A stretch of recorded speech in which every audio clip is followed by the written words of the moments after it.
नमस्कार दोस्तों, the officers hub में आप सबका स्वागत है। और हम आज एक बार फिर जुड़ चुके हैं आपके साथ करंट अफेयर के कुछ महत्वपूर्ण बिंदुओं को लेकर। चलिए देखते हैं आज का पहला क्वेश्चन क्या कहता है। पहला क्वेश्चन है, जम्मू कश्मीर के श्रीनगर में स्थित एशिया के सबसे बड़े ट्यूलिप गार्डन के संदर्भ में कौन सा से कथन सही है? ए, यह जबरवान पर्वतमाला की तलहटी में स्थित है। 2, यह डल झील के पास स्थित है। सी, यह पूरी तरह से निजी स्वामित्व वाला उद्यान है। इसी क्या कह रहा है कि पूरी तरह से क्या निजी स्वामित्व वाला उद्यान है। ठीक है, अब पहले देख लेते हैं कि इसके बारे में कौन सा कथन सही हो सकता है। डल झील देखते हैं थोड़ा सा। ठीक है, ये क्या बोलते हैं, ट्यूलिप क्या देखते हैं, ये ट्यूलिप गार्डन। ट्यूलिप गार्डन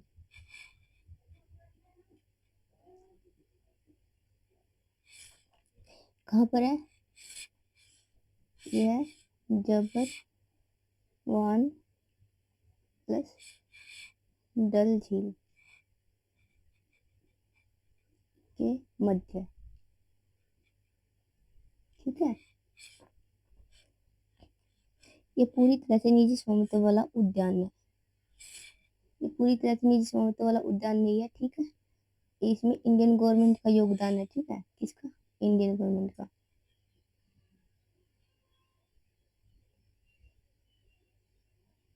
तो इसमें कौन सा कथन सही नहीं है, मैं कौन सा कथन सही है ये देखना है। ठीक है, तो अपन ये तीसरा वाला तो क्या कर देंगे, कट। अब देखते हैं, मैंने क्या बताया था कि ये जबरवान और डल झील के बीच में है। ठीक है, कौन सी पर्वतमाला? जबरवान। तो पहला कथन सही है और दूसरा कथन सही है, तो जो राइट आंसर होगा वो होगा 1 और 2 सही है। अगला क्वेश्चन देखते हैं, ममता कालिया के साहित्य अकादमी पुरस्कार 2025 के संदर्भ में कौन सा से कथन सही है? यह पुरस्कार भारत सरकार द्वारा दिया जाता है। ठीक है। 2, यह भारतीय भाषाओं में उत्कृष्ट साहित्य के लिए दिया जाता है। ये भी सही है। और तीसरा कह रहा है कि ये केवल हिंदी भाषा तक ही सीमित है। क्या ये हिंदी भाषा तक सीमित है? देखते हैं। यह पुरस्कार उत्कृष्ट साहित्य में दिया जाता है। ठीक है, और भारतीय 22 भाषाएं जो 8वीं सूची में शामिल है,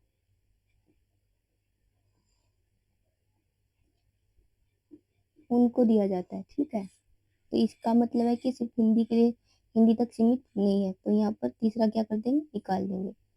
तो क्या है, ये क्या सेकंड सर्वोच्च पुरस्कार है। ठीक है, दूसरे नंबर का सर्वोच्च भारतीय पुरस्कार।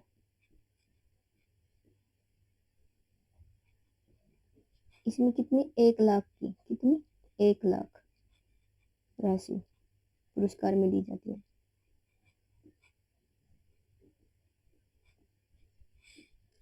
और जो ममता कालिया है उनको पुरस्कार मिला कौन सी साहित्य कृति के लिए? इनको मिला है जीते जी इलाहाबाद, इलाहाबाद इसके लिए। ठीक है, तो देखते हैं कि कौन सा से कथन सही है। तीसरा तो निकल ही रहा, पहला ये तो जाएगा ही सही है। और सेकंड, भारतीय भाषा में उत्कृष्ट साहित्य के लिए दिया जाता है, ये भी ठीक है। तो कौन सा कथन सही होगा? 1 और 2। बिम्स्टेक के संदर्भ में कौन सा कथन सही है? ए, ये बंगाल की खाड़ी की क्षेत्रीय संगठन है। ठीक है। 2, इसमें भारत और श्रीलंका सदस्य देश है। ठीक है, कौन कौन? भारत और श्रीलंका।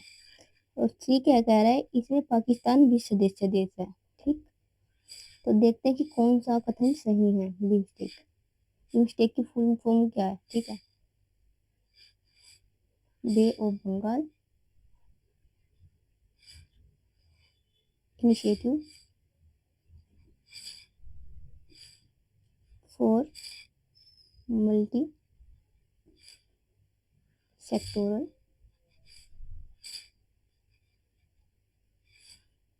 टेक्निकल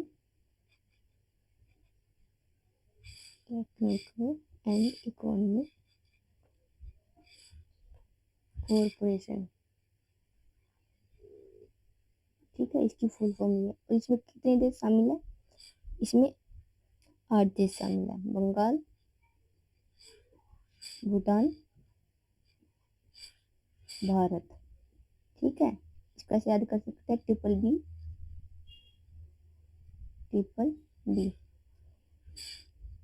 म्यांमार, नेपाल, श्रीलंका और थाईलैंड। ठीक है, MNST ऐसे, ट्रिपल बी NPST, इसको ऐसे याद कर सकते हैं। ठीक है, इसमें कौन पाकिस्तान शामिल नहीं है, तो यहाँ पर क्या कर देंगे, अपन निकाल देंगे इसको। और भारत और श्रीलंका इसके देश है। ठीक है, और ये बंगाल की खाड़ियों के क्षेत्रीय संगठन है। बिल्कुल, इसका उद्देश्य क्या है? इसका उद्देश्य है तकनीक व आर्थिक सहयोग को बढ़ाना। आर्थिक सहयोग को बढ़ाना। ठीक है, तो जो राइट आंसर होगा वो होगा 1 और 2 वाला क्वेश्चन। देखते हैं, विश्व बैंक द्वारा उत्तर प्रदेश में वायु गुणवत्ता सुधार कार्यक्रम के संदर्भ में कौन सा कथन सही है?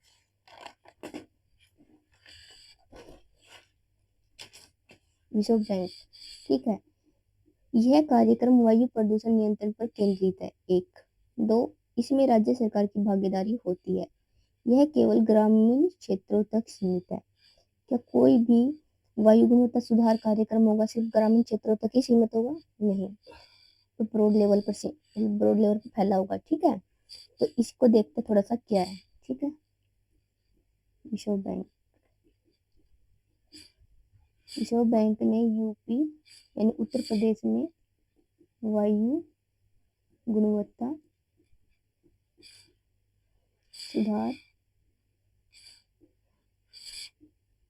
के लिए कितनी राशि दी है? 299.6 मिलियन डॉलर की। ठीक है, इसका उद्देश्य क्या रहेगा?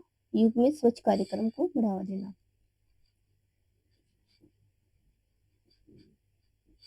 ठीक, यानी 2030 तक पोल्यूशन मुक्त करना।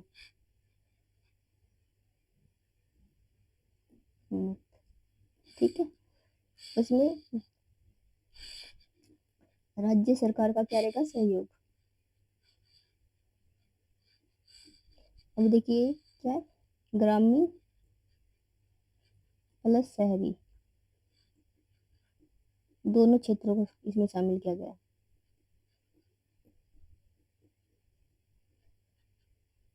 ठीक है, तो कौन सा कथन सही होगा?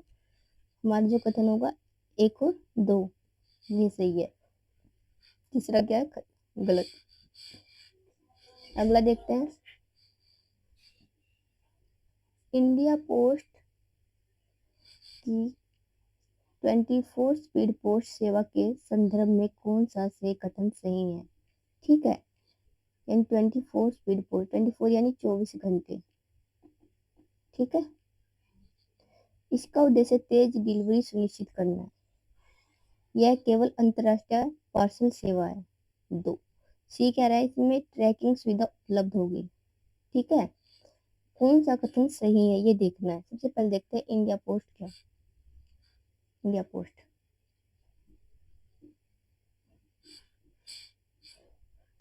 ये कब शुरू की गया? 17 मार्च 2026। ठीक है, उद्देश्य है इसका उद्देश्य है 6 प्रमुख महानगरों में डिलीवरी की सुविधा को बेहतर बनाना। Post delivery. ठीक है, कौन सी? पोस्ट डिलीवरी की सुविधा को बेहतर बनाना। इसमें क्या है कि 10 डे+1 यानी 24 घंटे और 1 दिन के अंदर ही क्या होगा? आपकी डिलीवरी सुनिश्चित की जाएगी। ठीक है, ये डाक विभाग द्वारा स्टार्ट किया गया है। किस तरह? डाक विभाग, डाक विभाग। और ये 6 नगर कौन से होंगे? दिल्ली, मुंबई, कलकत्ता,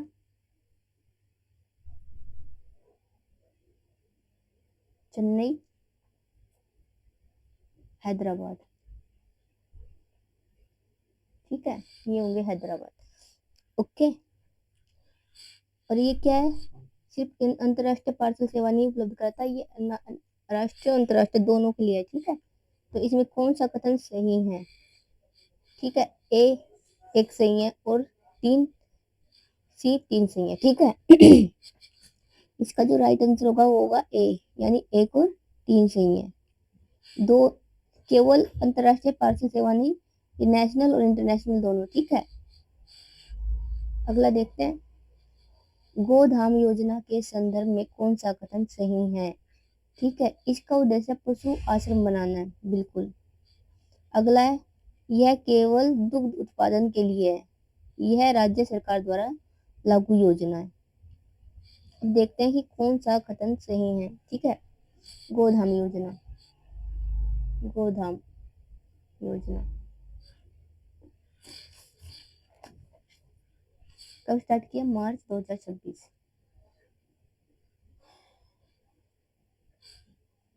इसमें क्या गया है? जो पशु है ना, उनको क्या देना? आश्रय प्रदान करना, पशुओं को आश्रय प्रदान करना।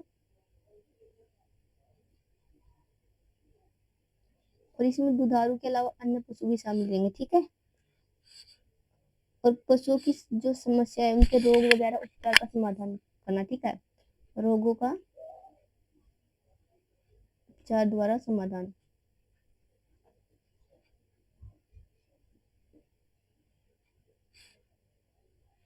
ये राज्य सरकार द्वारा लागू योजना है। ठीक है, अगला कह रहा है कि यह है केवल दुग्ध उत्पादन के लिए नहीं, दुग्ध उत्पादन वाले के लिए नहीं है सिर्फ। ठीक है, यह राज्य यहाँ पर क्या है? यह केवल दुग्ध, हाँ, दो वाला का निकलता है यहाँ पर भी और यहाँ पर भी। ठीक है, तो अपन देखते हैं कि इनमें से कौन सा से कथन सही है। ठीक है, तीसरा क्या कह रहा है कि एक, पहला कह रहा है कि एक और तीन सही है। ठीक है, राज्य सरकारों द्वारा लागू योजना है। और दूसरा कह रहा है कि दो और तीन सही है। ठीक, और सी कह रहा है कि केवल एक, और डी कह रहा है कि एक दो तीन तीनों सही है। ठीक, दूसरा तो है ही नहीं। ठीक है, तो अपन यहाँ से निकाल देंगे। तो जो राइट आंसर रहेगा वो कहेगा किसका उद्देश्य है? पशु आश्रय बना, उद्देश्य क्या? पशु आश्रय बनाना। ठीक है, ये सही है, एक और तीन। अगला देखते हैं, उत्तराखंड सरकार ने ई स्वास्थ्य धाम पोर्टल के संदर्भ में कौन सा कथन सही है? जो उत्तराखंड सरकार ने ई स्वास्थ्य धाम पोर्टल स्टार्ट किया, उसके संदर्भ में कौन सा कथन सही है, ये पूछ रहा है। ए, यह चार धाम यात्रा के दौरान स्वास्थ्य निगरानी के लिए है। ठीक है, कौन सी यात्रा? चार धाम। इसमें डिजिटल हेल्थ आईडी का उपयोग किया जा सकता है, यह केवल ऑफलाइन सेवा है। ठीक है, ये कैसी है? ऑफलाइन। अब देखते हैं कि ये चार धाम जो ई स्वास्थ्य धाम योजना स्टार्ट की गई है उत्तराखंड के द्वारा, उत्तराखंड सरकार द्वारा, इसके बारे में कौन सा कथन सही हो सकता है। ठीक है, ये क्या है? ई स्वास्थ्य धाम। ठीक है, ई स्वास्थ्य धाम, स्वास्थ्य धाम।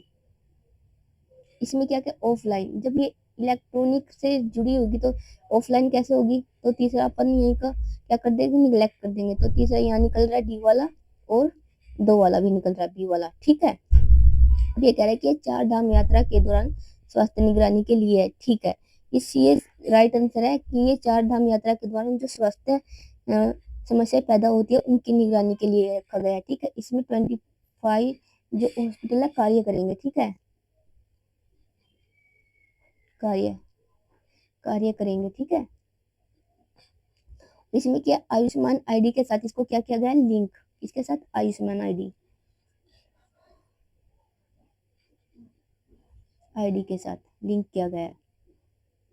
ठीक, तो मतलब ये भी ठीक है। ठीक है, अगला क्या कह रहा है कि केवल ऑफलाइन है? नहीं, ये ऑफलाइन नहीं है, ऑनलाइन है। तो कौन सा कथन सही होगा? 1 और 2। अगला देखते हैं, सूर्य मेधा के संदर्भ में कौन सा कथन सही है? सूर्य मेधा कौन है? 22 साल का एक युवा लड़का है, ठीक है, जिसने क्या किया है, ये अपनी आयु में सबसे कम उम्र का ऐसा इंसान है जो करोड़पति बना है, ठीक है।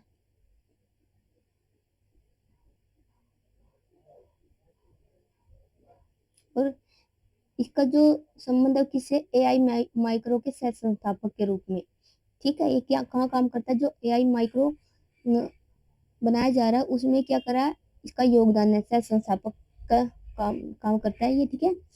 ये क्या कहते हैं? ये सबसे कम उम्र का अरबपति है, ठीक है। तो करोड़पति नहीं, अरबपति, ठीक है, अरबपति, ठीक है। और इसका संबंध कृषि क्षेत्र से नहीं, कृषि क्षेत्र से नहीं है, इसका संबंध क्या है? एआई सेक्टर से है। तो कौन सा कथन सही है ये पूछा जा रहा है। इसका जो राइट आंसर होगा 1 और 2 सही होगा, ठीक है। एक बार इसके बारे में देख लेते हैं। सूर्य मेधा, सूर्य मेधा 22 वर्षीय युवा,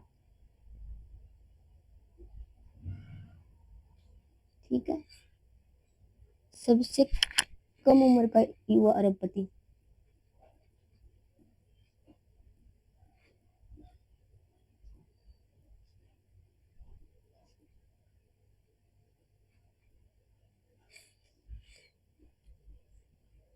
और किससे संबंधित है? एआई माइक्रो में सह संस्थापक की भूमिका।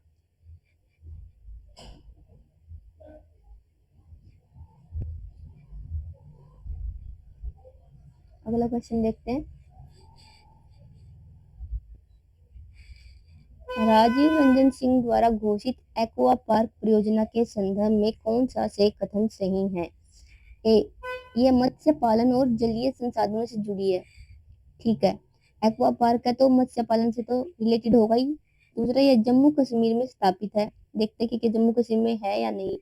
इसका उद्देश्य केवल पर्यटन को बढ़ावा देना है। कौन सा कथन सही है? 1 और 2, बी 2 और 3, सी केवल 1, और डी इनमें से कोई नहीं, ठीक है। डी क्या है? इनमें से कोई नहीं, से कोई नहीं, ठीक है। ये जो एक्वा पार्क परियोजना है राजीव रंजन जी द्वारा स्टार्ट की गई है,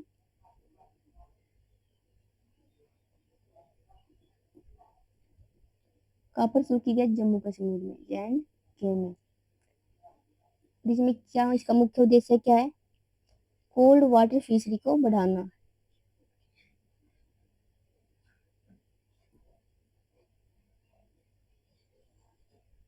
फिशरीज को बढ़ाना, ठीक। और सिर्फ पर्यटन का ही इसका एक महत्वपूर्ण उद्देश्य नहीं है। ये क्या बोलता है, ये जो ब्लू इकोनॉमी है, यानी क्या बोलते हैं, एक्वा इकोनॉमी,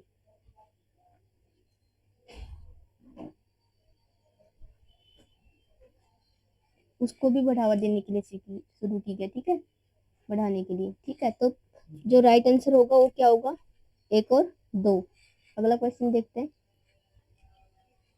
वैश्विक मुद्रा नीति के संदर्भ में कौन सा से कथन सही है?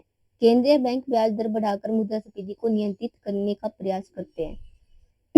मौद्रिक नीति, ब्याज दर घटाने से आर्थिक गतिविधियों को प्रोत्साहन मिलता है। और सी क्या कह रहा है? ब्याज दर का विनियमन दर पर कोई प्रभाव नहीं पड़ सकता, ठीक है। यह क्या कह रहा है कि ब्याज दर का विनियमन दर कोई भी प्रभाव नहीं डालता। अगर हम ब्याज दरों को विनियमित करते हैं उसका कोई ना कोई प्रभाव तो रहता ही है।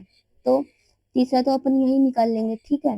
ये कह रहा है कि केंद्रीय बैंक ब्याज दर बढ़ाकर मुद्रास्फीति को नियंत्रित करता है। बिल्कुल, जब मुद्रास्फीति होती है तो क्या किया जाता है? ब्याज दरों को क्या कर दिया जाता है? बढ़ा दिया जाता है। और जब मुद्रा अस्फीति की टाइम होता है तो ब्याज दरों को क्या कर दिया जाता है? कम कर दिया जाता है।